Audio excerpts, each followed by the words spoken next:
Le président de la Grande Séduction est toujours surpris de voir que le projet prend maintenant de l'ampleur dans le monde entier. Selon lui, ce qui a frappé le jury le plus est le fait d'avoir réussi à amasser 1 million de dollars en quelques mois pour faire avancer la cause. On est parti avec un objectif très terre à terre, entrer des infirmières dans notre hôpital.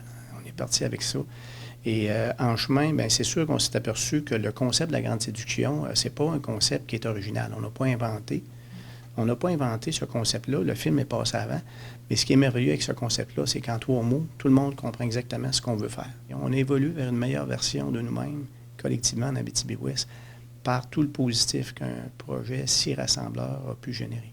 Rappelons que la Grande Séduction a pour but de faciliter le recrutement d'une centaine d'infirmières d'ici 2026 suite à la fermeture de la moitié de lits d'hôpital il y a 2 ans.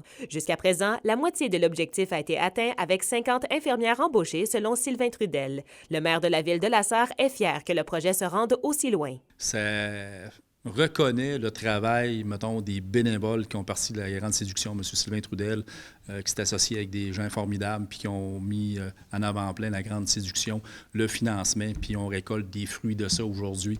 On a 2 groupes d'AEC en soins infirmiers qui sont sur notre territoire.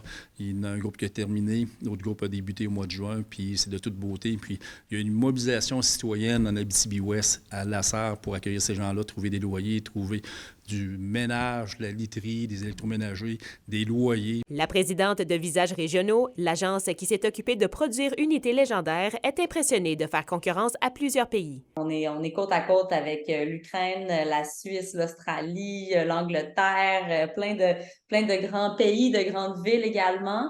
Donc, de voir Abitibi-Ouest à côté de ça, pour nous, honnêtement, c'est fantastique. Donc, porter la voix des régions, c'est déjà la mission de Visages régionaux. De le faire à l'international, là, on est ailleurs. Les gagnants seront dévoilés ce jeudi à Londres. D'ailleurs, un représentant de la Grande Séduction sera sur place pour possiblement recevoir ce prestigieux prix. Kimberly Hall, RNC Nouvelles, La Sarre.